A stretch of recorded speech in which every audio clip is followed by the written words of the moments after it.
വീണ്ടും ചിലിയുടെ president Gabriel Boric font ഇന്ത്യയെയും നരേന്ദ്രമോദിയെയും പുകഴ്ത്തി രംഗത്തെത്തിയിരിക്കുകയാണ്.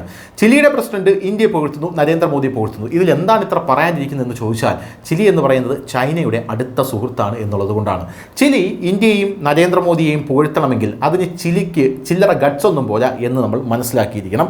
Chile president Gabriel Boric Font ഇരു രാജ്യങ്ങളും തമ്മിലുള്ള നയതന്ത്ര ബന്ധത്തിൻ്റെ 75-ാം വാർഷികം ആഘോഷിക്കാൻ ഇന്ത്യ സന്ദർശിക്കുന്ന വേളയിലാണ് ഈ ഒരു പരാമർശം ഉണ്ടായത്. പ്രധാനമന്ത്രി നരേന്ദ്രമോദി ചൊവ്വാഴ്ച രാഷ്ട്രപതി ഭവനിൽ നടത്തിയ പ്രസംഗത്തിൽ മോദിയുടെ അസാധാരണ ഗുണങ്ങൾ ചിലിയൻ പ്രസിഡന്റ് പ്രധാനമന്ത്രി മോദിക്ക് ലോകത്തിലെ എല്ലാ നേതാക്കന്മാരുമായും സംസാരിക്കാൻ കഴിയുമെന്ന് പറഞ്ഞു. അദ്ദേഹത്തെ ഒരു പ്രധാന ഭൗമ രാഷ്ട്ര കളിക്കാരൻ എന്നാണ് ചിലിയുടെ പ്രസിഡന്റ് വിശേഷിപ്പിച്ചിരിക്കുന്നത്, ഗബ്രിയേൽ ബോറിക് ഫോണ്ട് വിശേഷിപ്പിച്ചിരിക്കുന്നത്. ഡൊണാൾഡ് ട്രംപ് ആയാലും വ്ളാഡിമിർ പുതിൻ ആയാലും മറ്റെല്ലാ നേതാക്കളുമായും സംസാരിക്കാൻ കഴിയുന്ന വളരെയധികം മെയ്വഴക്കമുള്ളൊരു നേതാവ്. എന്നെ അത്ഭുതപ്പെടുത്തുന്നു എന്നാണ് ചിലിയുടെ പ്രസിഡന്റ് പറയുന്നത്. അതായത് ലോകത്തിലെ മറ്റ് നേതാക്കന്മാർ പോലും സംസാരിക്കാനോ അടുത്തിരിക്കാൻ പോലും ഭയക്കുന്ന വ്ളാഡിമിർ പുതിൻ നരേന്ദ്രമോദി ഏത് പാദയാത്ര വിളിച്ചാലും നേരിട്ട് ഫോൺ എടുക്കുന്ന ഒരു സാഹചര്യമുണ്ട്.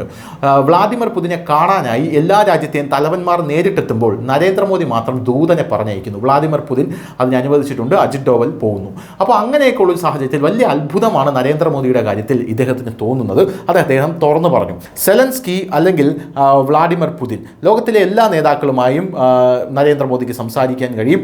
Putin, Trump, Zelensky, European Union, ഗ്രീസിലെയോ ഇറാനിലെയോ ലാറ്റിൻ അമേരിക്കൻ നേതാക്കൾ എന്നിവരുമായും സംസാരിക്കാൻ കഴിയുന്ന ഒരു പദവി പ്രധാനമന്ത്രി മോദിക്ക് ഇന്നുണ്ട്.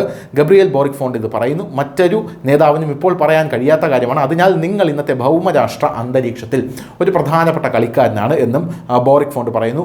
ഇന്ത്യയിൽ ലഭിച്ച ഊഷ്മളമായ സ്വീകരണത്തിന് അദ്ദേഹം നന്ദി പറഞ്ഞു. ഒരു സംസ്ഥാന സന്ദർശനത്തിനായി ഞാൻ ആദ്യമായാണ് ഇവിടെ വരുന്നത് എന്നാണ് അദ്ദേഹം പറയുന്നത്. ഒരു സ്റ്റേറ്റ് ഞാൻ ആദ്യമായിട്ടാണ് സന്ദർശിക്കുന്നത്. ഇവിടെ ഞങ്ങൾക്ക് ലഭിച്ച ഊഷ്മളമായ സ്വീകരണത്തിന് ഞാൻ നന്ദി പറയുന്നു. കഴിഞ്ഞ 16 വർഷമായി ചിലിയിൽ നിന്ന് ആരും ഇവിടെ വന്നിട്ടില്ല. ആ 16 വർഷത്തിനുള്ളിൽ ഇന്ത്യ വളരെയധികം മാറിയിരിക്കുന്നു. ഇന്ത്യ വമ്പൻ വികസനത്തിലേക്ക് കുതിച്ചിരിക്കുന്നു എന്നാണ് ചിലിയുടെ പ്രസിഡന്റ് പറയുന്നത്. കൂടാതെ ഇന്ത്യയുമായുള്ള ബന്ധത്തിൽ പ്രവർത്തിക്കാൻ വളരെ മുന്നോട്ട് പോകാൻ ചിലി ആഗ്രഹിക്കുന്നുവെന്ന് അദ്ദേഹം പറയുന്നു. ചിലിയൻ പ്രസിഡന്റ് ബോറിക് ഫോണ്ട് ആദ്യമായി ഇന്ത്യയിലേക്ക് ഔദ്യോഗിക സന്ദർശനം നടത്തിയപ്പോൾ ചിലിയും ഇന്ത്യയും തമ്മിലുള്ള നയതന്ത്ര ബന്ധവും വളരെയധികം ശക്തിപ്പെടുകയാണ് എന്നുള്ളതാണ് പ്രധാനപ്പെട്ട ഒരു കാര്യം. രാഷ്ട്രപതി ഭവനിൽ ചൊവ്വാഴ്ച പ്രസിഡന്റ് ദ്രൗപദി മുർമു അദ്ദേഹത്തിന് ഒരു വിരുന്നൊരുക്കിയിരുന്നു. ലോകങ്ങളുമായി സകല ലോകങ്ങളുമായി ബന്ധപ്പെടുന്ന ഒരു രാജ്യമാണ് ചിലി. ഞങ്ങളൊരു പ്രത്യേക രാജ്യത്തെ ആശ്രയിക്കുന്നില്ല. പക്ഷേ ചൈനയുമായും അമേരിക്കയുമായും യൂറോപ്യൻ യൂണിയനുമായും നമ്മുടെ മേഖലയിലെ രാജ്യങ്ങളായ ലാറ്റിൻ അമേരിക്കയുമായും Asia Pacific, Japan, Indonesia, Australia എന്നിവിടങ്ങളിലെ രാജ്യങ്ങളുമായി ഞങ്ങൾക്ക് ബന്ധമുണ്ട്. ഇപ്പോൾ ഇന്ത്യയുമായുള്ള ബന്ധം കൂടുതൽ ആഴത്തിൽ ആകാൻ പോകുന്നു എന്നാണ് ചിലിയുടെ പ്രസിഡന്റ് കഴിഞ്ഞ ദിവസം പറഞ്ഞത്. News desk, news India Malayalam.